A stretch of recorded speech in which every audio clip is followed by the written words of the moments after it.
Bismillahirrahmanirrahim. Salamlayıram hər birinizi, dəyərli izləyicilər.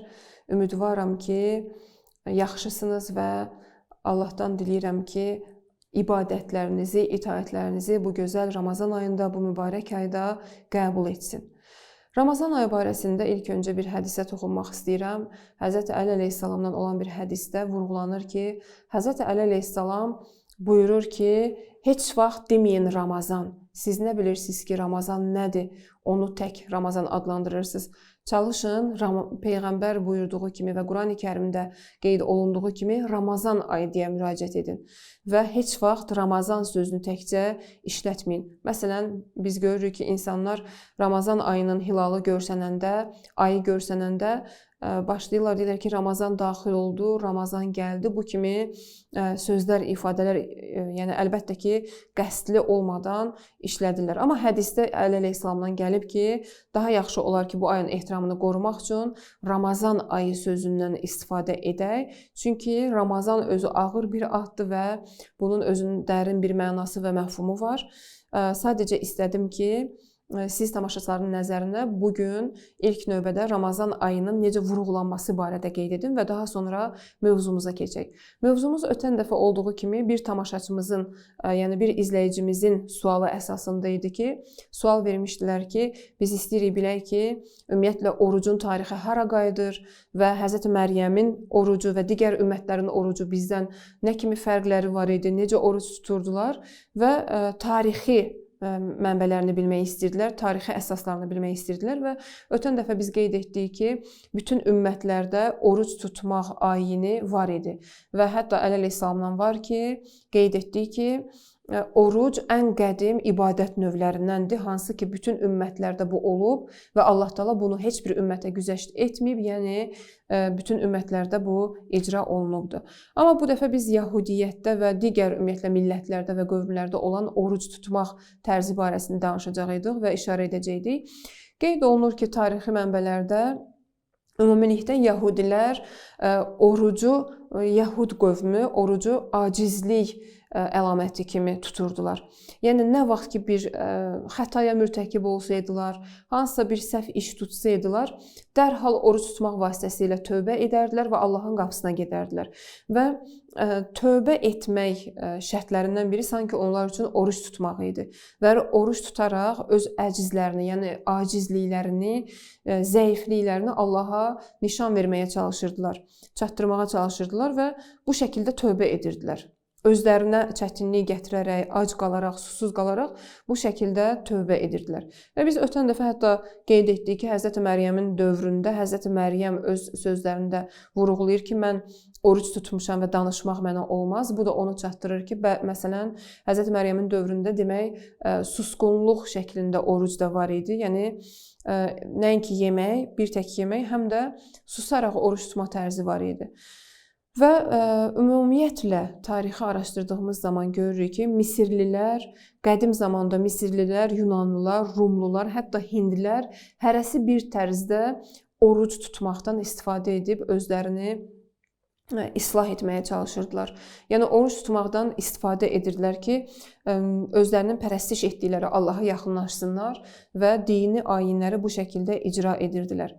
Lakin biz yəni araşdırdığımız zaman görürük ki, həmin orucun keyfiyyətləri fərq edir. Yəni, İslamda olduğu kimi deyildi.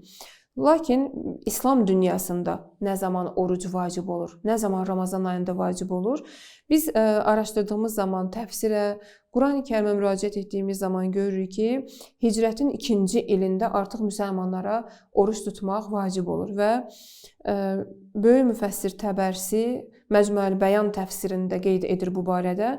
O qeyd edir ki, hicrətin 2-ci ilində vacib olur oruc. Yəni, müsəlmanların Ramazan ayında oruc tutması artıq hicrətin 2-ci ilində vacib olur. Yəni bundan öncə düzdür ki, İslam peyğəmbəri orucdan həmişə istifadə edirdi. Hətta Həzrət xanım Fatimə Zəhranın dünyaya gəlişindən öncə də Allahdan əmr gəlir ona ki, bir müddət Həzrət Xədicədən uzaqlaşsın və ibadətlə məşğul olsun. Hətta orada da oruca işarə olunur və peyğəmbəri ümumiyyətlə oruc tutan bir şəxs kimi, oruc vasitəsilə özünü yetişdirən bir şəxs kimi tanıyırdılar. Yəni müsəlmanlar tanış idilər bu məfhumla, peyğəmbərdən də bunu görmüşdülər. Və başqa ümmətlərdə də biz qeyd etdik ki, məsələn, Yəhudilər, Məsihilər, bunlar da oruc tuturdular, amma oruc tutmaqları fərqli olurdu.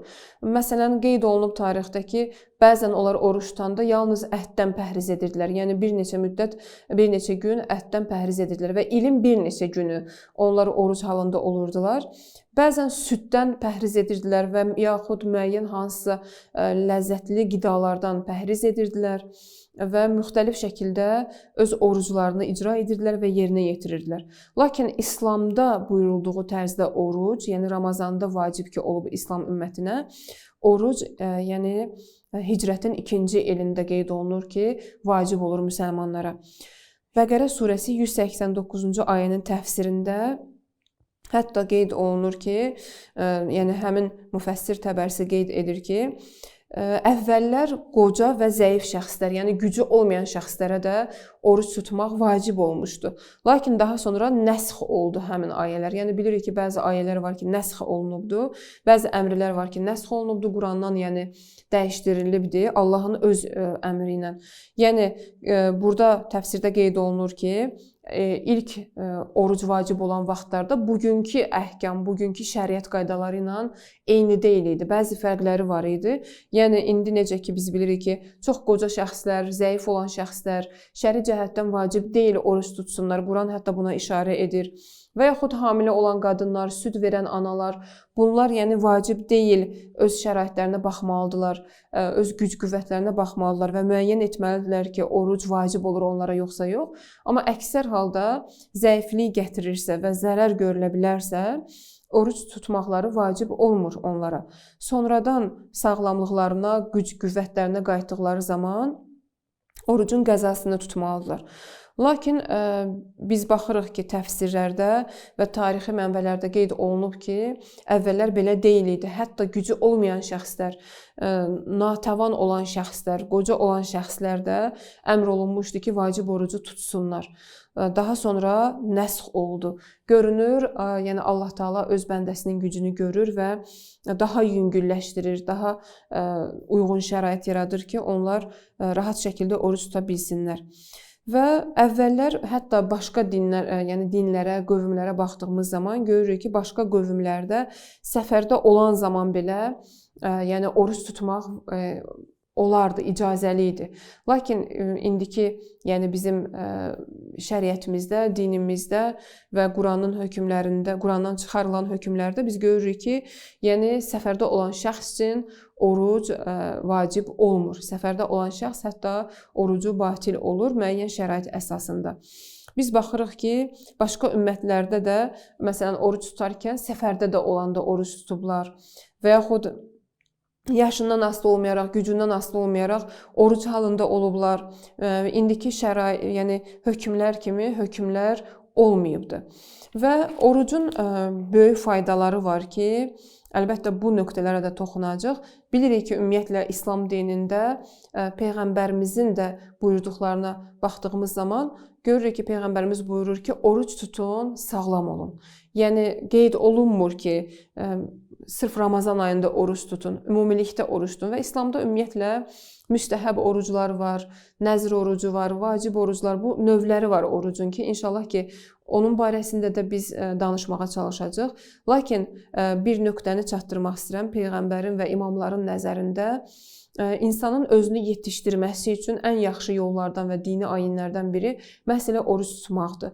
Bəs Peyğəmbər ona görə deyir ki, oruc tutun, sağlam olun. Sağlamlıq bir tək cismi baxımdan nəzərdə tutulmur. Əlbəttə, elm artıq sabit edib ki, insanlar oruc tutduqları zaman onların bədənindəki zərərli şeylər məhv olur. Yəni, hətta xərçəng hüceyrələrinin ölməsinə və aradan getməsinə səbəb olur.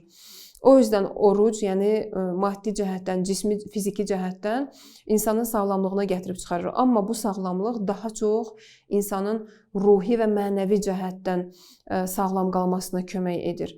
Bilirik ki, ümumilikdə İslamın sifarişləri arasında neçə şey insanın sağlam qalması üçün göstəriş verilibdir. Hədislərə əsasən biri insanın az yatması, biri az danışması və biri də az yeməsidir. Yəni insan çox yediyi zaman, çox danışdığı zaman, çox yatdığı zaman ruhu qaralır və mənəviyyatı təhlükə altına düşür. Lakin insan yəni yeməkdən pəhriz etdiyi zaman onun danışığı da azalır və hətta onun belə deyərdim ki, yuxusu da münəzzəm olur, daha faydalı bir yuxu şəklində olur.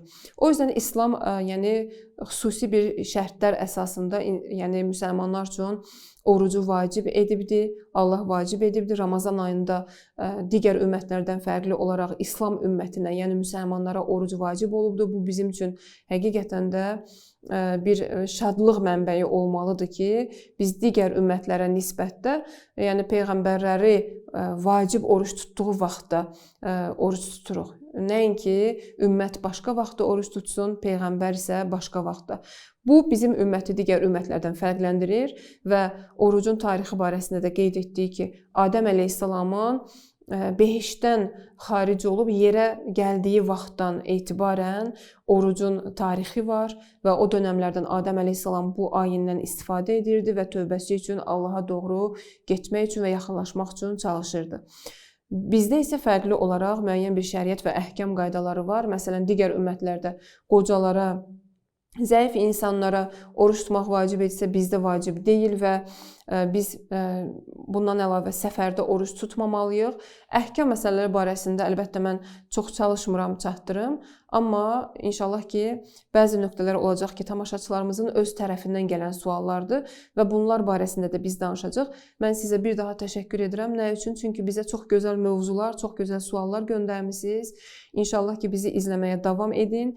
Gələn dəfə inşallah ki, bu ayın ən önəmli ibadət və ayinlərindən danışacaq, əməllərindən danışacaq inşallah. Allah oruc və ibadətlərinizi qəbul etsin və inşallah ki, gələn ildə Ramazan ayı sizə nəsib olsun inşallah. Sağ olun, salamat qalın.